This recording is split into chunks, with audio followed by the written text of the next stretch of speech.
Continuamos con más de su programa A Tiempo y obviamente que las medidas anunciadas por Nicolás Maduro, la administración de Nicolás Maduro el día de ayer, merecen un vistazo un poco más allá por el impacto que pueden tener en el ámbito laboral. Por eso le damos la bienvenida hasta ahora al doctor Yair de Freitas, experto en Derecho Laboral, profesor de la Universidad Católica Andrés Bello y director de Lab Labor. Bienvenido, muy buenos días, profesor de Freitas. Hola, muy buenos días, Vanessa. Muchos saludos para ti y también para todas las personas que esta hora nos sintonizan. Muchísimas gracias, gracias por acompañarnos. Estas medidas que anunció Nicolás Maduro el día de ayer realmente pueden ayudar a sostener el empleo, a evitar despidos, independientemente de que la inamovilidad está prohibida, o se mantiene, pero sabemos que los despidos siguen ocurriendo. Fíjate, la pregunta que tú haces es bastante interesante porque lo primero que hay que señalar es que esta extensión de inamovilidad laboral a través de un nuevo decreto por parte del Ejecutivo Nacional, que de alguna manera entiendo está asociada al tema del COVID, aun cuando el decreto aún no ha sido publicado en Gaceta, claro, estaría solapándose con dos cosas que ya existen. Por una parte, la estabilidad laboral absoluta que está contenida en nuestra Ley Orgánica del Trabajo, que restringe la finalización de la relación laboral por voluntad unilateral del patrono, únicamente a los casos de despido justificado, y siguiendo un procedimiento que establecido en la ley, pero también además a un decreto de inamovilidad laboral que nos viene acompañando desde abril del año 2002 y que la última extensión de ese decreto es precisamente una que fue publicada en una Gaceta Oficial el 31 de diciembre del año pasado, en el cual se acuerda extender la inamovilidad laboral hasta diciembre del 2022, con lo cual estamos diciendo que no conozco cuál es el alcance del nuevo decreto, ¿no? claro. Pero si se repite la redacción de los que hemos tenido hasta ahora, no estaríamos haciendo ni diciendo nada que ya no exista en el ordenamiento jurídico. Por lo tanto, respecto de lo anterior, no creo yo que se vaya a producir un resultado diferente. Ahora, ¿cuál es el resultado que se ha producido? Claro, ¿cuál es el resultado que se ha producido, profesor? Correcto, ninguno, porque los despidos han seguido ocurriendo, Claro. las finalizaciones de las relaciones laborales no han cesado, inclusive el Ejecutivo Nacional en la presentación de memoria y cuenta ante el Poder Legislativo a inicios de este periodo señaló que había un incremento en la tasa de desocupación, que es un indicador que lamentablemente no está disponible en la página del Instituto Nacional de Estadística, pero que, digamos, sí se maneja, sí se sigue tomando el dato, pero el Ejecutivo Nacional dejó saber que el desempleo había incrementado inclusive. Entonces, ¿qué pasa con este tipo de medidas? Entiendo el fin protectorio porque estamos en un contexto bastante delicado donde no estamos precisamente en una situación de creación de muchos empleos, pero lo que estamos es al prohibir los despidos con las características como estamos haciendo es uno, inhibiendo al patrono de llevar a cabo nuevas contrataciones y dos, encareciendo las finalizaciones, pero no cesan, simplemente va a ser... ¿Y entonces por qué se mantiene? ¿Y entonces por qué se mantiene, se extiende y se prorroga la inamovilidad si no tiene resultados reales?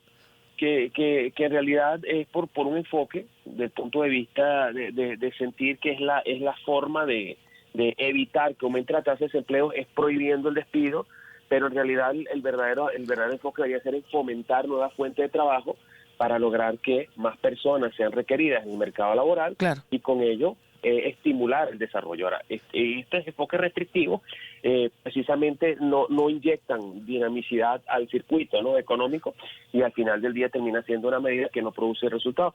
También hay un elemento, yo creo que de tradición o incluso de temor a ser juzgado o evaluado de forma negativa respecto de los intereses de los trabajadores si se levantan este tipo de decretos como tal. Creo que por allí es donde estaría el elemento de continuar, pero digamos, en cuanto que se agrega o no alguna novedad, en ese particular, en mi criterio no, salvo que el decreto diga algo distinto, habrá que esperar a que lo publique. Que se publique. Ahora, profesor de Freitas, también se habla de la bonificación, pago de bonos para una bonificación para los trabajadores del sector privado. ¿Realmente esto ayuda al trabajador o trabajadora del sector privado? Fíjate, yo quiero pensar que esto es una situación completamente temporal y que máximo en mayo tendremos un ajuste del salario mínimo, porque todos estos bonos que se han venido publicando, que en teoría tienen como un propósito auxiliar ese bolsillo del que ha resultado más afectado con todo esto, que son los trabajadores, no tienen carácter salarial o no lo han tenido hasta ahora. Y por lo tanto, el salario mínimo último que ha sido publicado en Gaceta Oficial fue de fecha 27 de abril del año 2020, Ajá. y es el que colocó el salario mínimo en 400.000 bolívares. Pero después hubo cambios que se informaron vía Twitter, ¿no? Por la vía de los hechos. Pero esos cambios, que en primer lugar, uno, no están en Gaceta Oficial y por lo tanto no es obligación jurídica. Dos, son bonificaciones que está haciendo el Estado para sus trabajadores, y el mismo ministro del Trabajo reconoció que esos ajustes no tienen carácter salarial en una entrevista que dio el 8 de febrero. Y la verdad es que ninguno de estos cambios o estos pagos adicionales que se han hecho sobre esos 400.000 bolívares no tienen impacto en las prestaciones sociales. Hasta ahora no lo han tenido, y además tienen una eficacia muy comprometida, porque hasta ahora vienen siendo bonificaciones que aplicaban única y exclusivamente al sector público, y el Ejecutivo Nacional decía a través del ministro del Trabajo que esto se debía a que el sector privado llevaba, digamos, ajustes que estaban muy por encima de esos montos y que no era necesario. Ahora, doctor Freitas, usted dice que espera que sea algo temporal, que se anuncie un ajuste salarial el 1 de mayo y que cese este pago de bonificaciones para el privado al menos.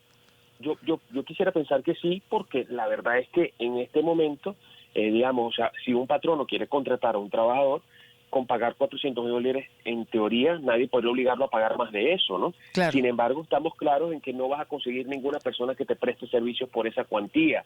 Ahora, el estimar los pasivos laborales a los trabajadores que están prestando servicios por 400.000 bolívares hace que al final del ejercicio, es que nada más en el salario como tal no recibas ni siquiera $3 en un año. Entonces estamos hablando una cosa que es verdaderamente crítica del punto de vista ¿De cuánto debería ser el ingresos ajuste? ¿De cuánto debería ser el ajuste del 1 de mayo, doctor de Freitas? La cuantía específica, entiendo, debe ser una concertación social entre los distintos actores laborales. Lo que sí está establecido en la ley, y este es un parámetro muy importante, es que el salario debe ser suficiente, porque es un principio que viene, obviamente, desde la misma Organización Internacional del Trabajo, las encíclicas papales, etcétera.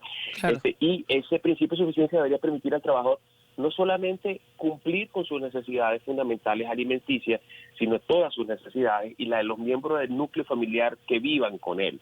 Y tener además, entre otras cosas, el verdadero acceso a la propiedad privada, porque en este momento, con este tipo de salarios, no hay ningún tipo de nivel aspiracional. Y si nosotros queremos, como políticas, que el trabajador entienda que el trabajo es un medio de superación social, creo que el salario debe ser incrementado de forma concertada, pero además de forma significativa, y ser acompañado de un elenco de medidas menos tibias, porque en realidad las medidas que fueron anunciadas ayer son bastante, digamos, emergentes, superficiales o de un alcance muy limitado, para que se pueda dar un verdadero desarrollo económico y exista producción y productividad que de alguna forma acompañen ese crecimiento económico y se traduzcan en un verdadero poder adquisitivo real para los trabajadores, que es lo que en este momento no tienen. Profesor de Freitas, muchísimas gracias por estos minutos.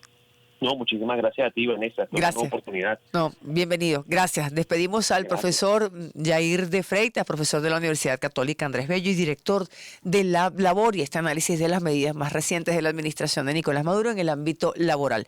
Vamos a la pausa, regresamos ya para la despedida.